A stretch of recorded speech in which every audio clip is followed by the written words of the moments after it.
We live in a world where stress and uncertainty have become facts of life, and it becomes far too easy to let all the negatives in your life just grind you down. When you slip into a negative phase, then no matter what you do, absolutely nothing goes right. Bad moments can lead to bad days and bad weeks. When you're in a low mood, it's also far too easy to feed off everyone else's negativity. And try as you might, it can be more than difficult to slip back into a more positive frame of mind.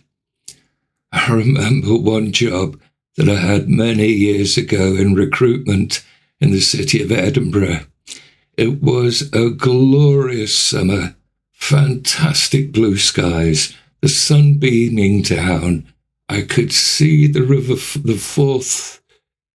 I could see the hills and mountains in the distance. And there was I stuck in a miserable office. I suppose that it wouldn't have been quite as bad if only I hadn't been facing the window. Our office was a couple of stories up, which gave me a great view of the very blue River Forth. I could see the green hills across the water in Fife. It was the kind of weather that you should be out enjoying and not stuck in the office. I hated that time. I hated waking up knowing that I had to go to work.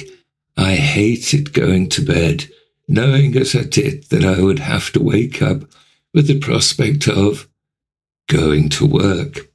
Eventually, autumn drifted in and mercifully the hockey season started.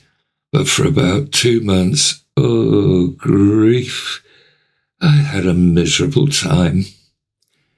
The problem about bad days is that if you let them get to you for long enough, then your mind becomes accustomed and comfortable with that way of thinking. Your miserable negativity rubs off on everyone around you, and in turn, which is only fair, theirs rubs back off on you. There are 4 simple steps which I wish I'd known at the time that can help you to start your day right and become a positive example to yourself and those around you. Try them out and see the difference that they can make to your day. Number 1, get used to waking up with a smile on your face. How many times has the joy of waking up caused you to avoid looking in a mirror because you would be scared by what you saw? I think that it's time to try something different. Set your alarm at least 5 minutes earlier than you normally would. Personally, I would advocate about 32 minutes to an hour. When you wake up, don't stumble out of your pit to face another day of misery. Just settle back, secure in the knowledge that you're having some you time. Enjoy the warmth and comfort of your bed and just relax. It might sound a bit silly, but smile to yourself. It will help you to set your mood for the day. I don't know about you, but so long as I can keep smiling, I can deal with anything. Take the time in bed to have a good think, which is why I recommend waking up at least half an hour before you normally would, because you're going to be feeling all warm and cozy. You'll find it difficult to think negatively. Use that time to think about what you'll be doing for the day, what you can achieve, and as you're having some quality you time, then why not spend some time on your hopes and dreams? If I get my morning think, then it sets me up for the day. Although on those rare occasions that I've missed it, I do notice a difference. A friend of mine has taken the idea of early starts to extremes. He gets up at 4 in the morning and spends the extra time reading personal development books. He says that it was a bit character building to start with, but now he wouldn't miss it for anything. Personally, for me, 5 in the morning, but 4, no, too early. But that's just me. When I wake in the morning, it's not unusual for me to experiencing some pain, and that can make the prospect of a fun and exciting day rather grim. But I smile, I have my think, and I'm ready to start my day. 2. There are lessons here for when you're at work, but this point is devoted to those who are having one of the most difficult jobs on the planet, the stay-at-home moms and dads. The never-ending round of cooking, cleaning, shopping, looking after the kids, and maybe even having a few seconds of adult contact can be more than a bit wearying. Instead of thinking, here I go again, look at the day as a series of opportunities. When you're cleaning your home, don't look at it as a chore. Look at it as the chance to get some exercise and have some fun. It might sound crazy, but put some music on and dance your way through your housework. You'll not only get a good workout, but you'll feel good in yourself. And if you feel good in yourself, then it's exceptionally difficult, if not impossible, to feel bad about your day.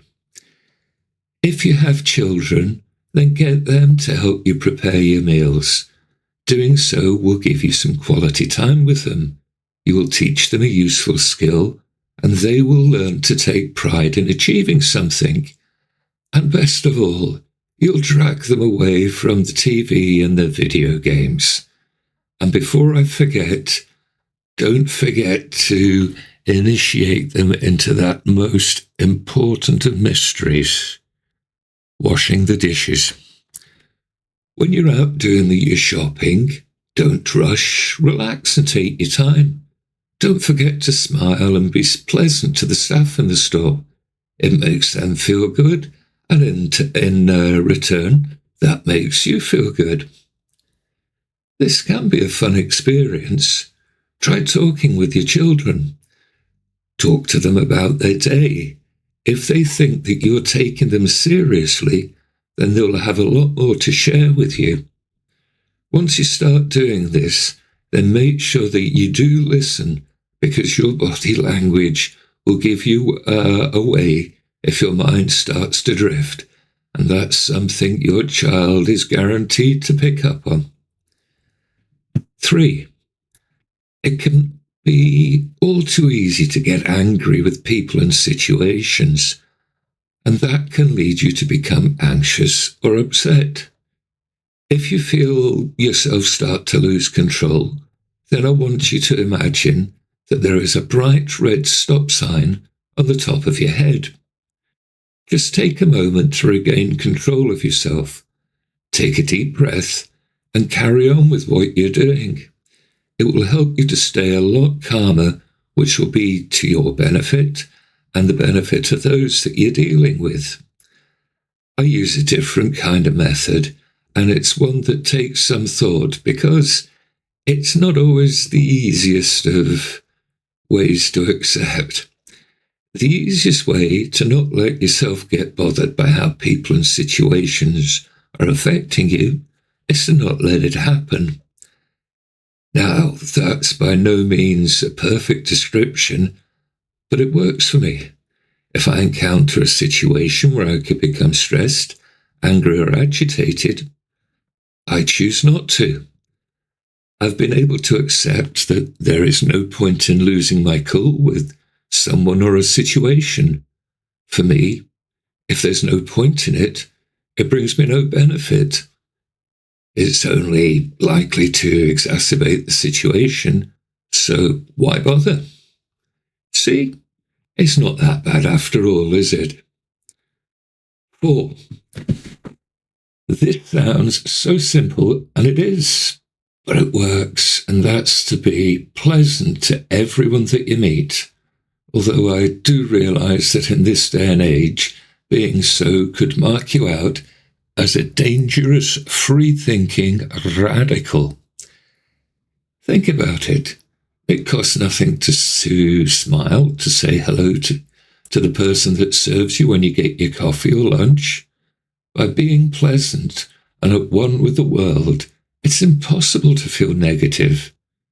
Then, of course, there are the unseen side benefits to what you do. Because when people encounter someone who's been pleasant to them, it rubs off on them, and they respond similarly to others. Think about it. Would you rather spend your days being angry or upset? Or would you prefer to reap the benefits of being friendly and caring? None of this will cost you anything. You don't need any special training. All you need is the desire to go through your day feeling good about yourself and what you do. As with anything to do with changing your mindset, it can take time to adjust how you view your world. But work at it and you will get there. Now, to finish up with, here's a quote. I don't know who it's by, but maybe it could be a game changer for you. Being happy doesn't mean that everything is perfect. It means that you've decided to look beyond the imperfections. Now then, no one can guarantee that every day will be perfect. Things will still go both right and wrong for you. But if you start each day preparing to have a good day, and you have it fixed in your mind that you will have a good day, then no matter how boring, monotonous, or stressful your day is, it will keep you smiling. And so, my friend, until the next time, keep living.